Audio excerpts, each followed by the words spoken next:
के सम्राट चौधरी यहाँ के उप मुख्यमंत्री हैं। भाई साहब नाम बदलने के विशेषज्ञ हैं। कई लोग, पिछली बार हमने आपको बताया था और लोग जानते भी हैं कि इनका नाम था राकेश कुमार, बाद में हुआ राकेश कुमार उर्फ सम्राट चौधरी। ये पूरी सच्चाई नहीं है। इनका ओरिजिनल नाम है सम्राट कुमार मौर्य। पहला नाम इनका है सम्राट कुमार मौर्य। 1998 में इन पर एक मर्डर का इल्जाम लगा। सदानंद सिंह जो वहां पर कांग्रेस के बड़े नेता थे और इनके परिवार के राजनीतिक विरोधी थे, उनको बम से मारकर उनकी हत्या कर दी गई, जिसमें लोग बताते हैं 6 लोगों की मृत्यु हुई। उस केस में आज के सम्राट चौधरी और तब के सम्राट कुमार मौर्य एक्यूज थे, बजाता जेल गए और 6 महीना के बाद जेल से निकले। नाबालिग होने के नाम पर इनको जेल से निकाला गया।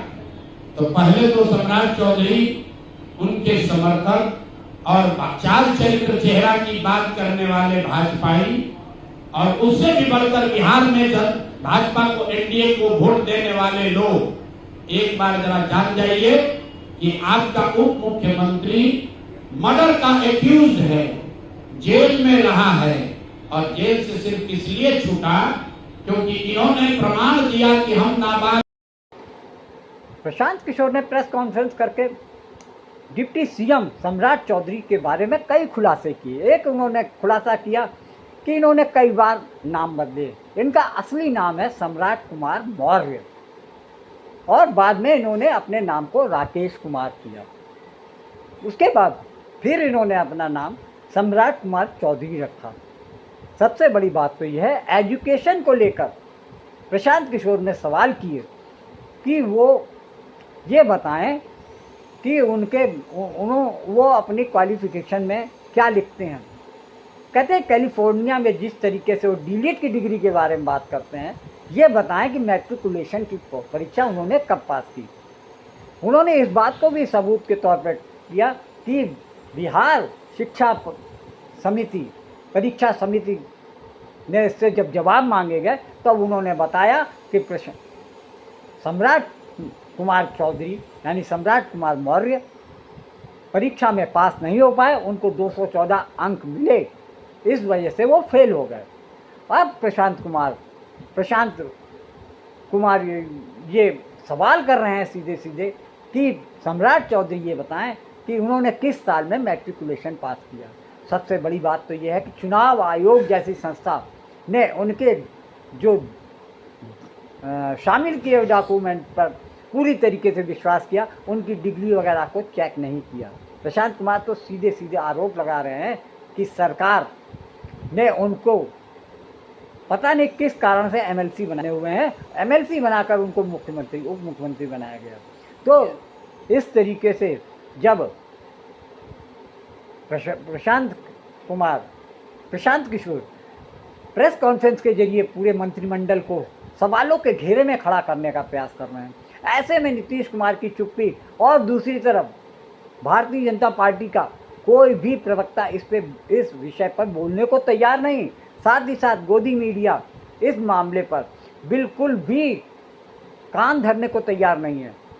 एक आध चैनल को छोड़ दीजिए, यूट्यूब और सोशल मीडिया एक्टिविस्ट तो इस मामले में काफ़ी कुछ बोल रहे हैं, लेकिन बीजेपी की तरफ से इस मामले में जैसे सांप सूंघ गया हो। भारतीय जनता पार्टी और एनडीए की सरकार को निशाने पर लेकर सिद्ध कर दिया है कि आने वाले समय में नीतीश कुमार की राजनीति पे पटाक्षेप लगने वाला है और भारतीय जनता पार्टी को एक बार फिर से मुंह की खानी पड़ेगी। यहाँ के सम्राट चौधरी यहाँ के उप मुख्यमंत्री हैं। भाई साहब नाम बदलने के विशेषज्ञ हैं। कई लोग, पिछली बार हमने आपको बताया था और लोग जानते भी हैं कि इनका नाम था राकेश कुमार, बाद में हुआ राकेश कुमार उर्फ सम्राट चौधरी। ये पूरी सच्चाई नहीं है। इनका ओरिजिनल नाम है सम्राट कुमार मौर्य। पहला नाम इनका है सम्राट कुमार मौर्य। 1998 में इन पर एक मर्डर का इल्जाम लगा। सदानंद सिंह जो वहां पर कांग्रेस के बड़े नेता थे और इनके परिवार के राजनीतिक विरोधी थे, उनको बम से मारकर उनकी हत्या कर दी गई, जिसमें लोग बताते हैं 6 लोगों की मृत्यु हुई।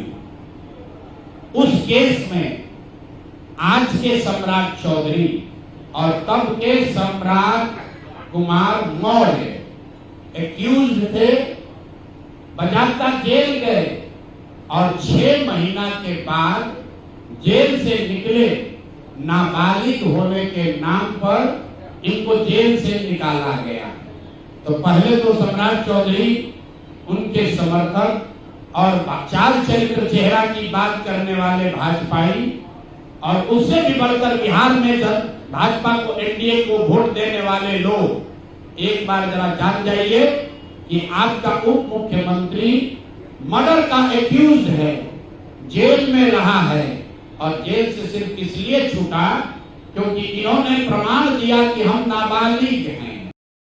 जन स्वराज पार्टी के अध्यक्ष प्रशांत किशोर इस समय बिहार की राजनीति में धमाका करते नजर आ रहे हैं। प्रशांत किशोर की जन स्वराज पार्टी पूरे बिहार में वर्तमान सरकार के खिलाफ में बिगुल बजा चुके हैं और उनका सबसे पहला और बड़ा अटैक उन्होंने बिहार सरकार में उप मुख्यमंत्री सम्राट चौधरी निशाने पर हैं। सम्राट चौधरी के बारे में उन्होंने प्रेस कॉन्फ्रेंस में ये कहा कि 1998 में कांग्रेस के एक बड़े नेता सदानंद सिंह की हत्या बम मारकर की गई थी। यानी बम के धमाके में 6 लोग मरे, जिसमें कि सदानंद सिंह कांग्रेस के बड़े नेता थे, उनकी हत्या की गई और उस हत्या में सम्राट चौधरी का नाम था।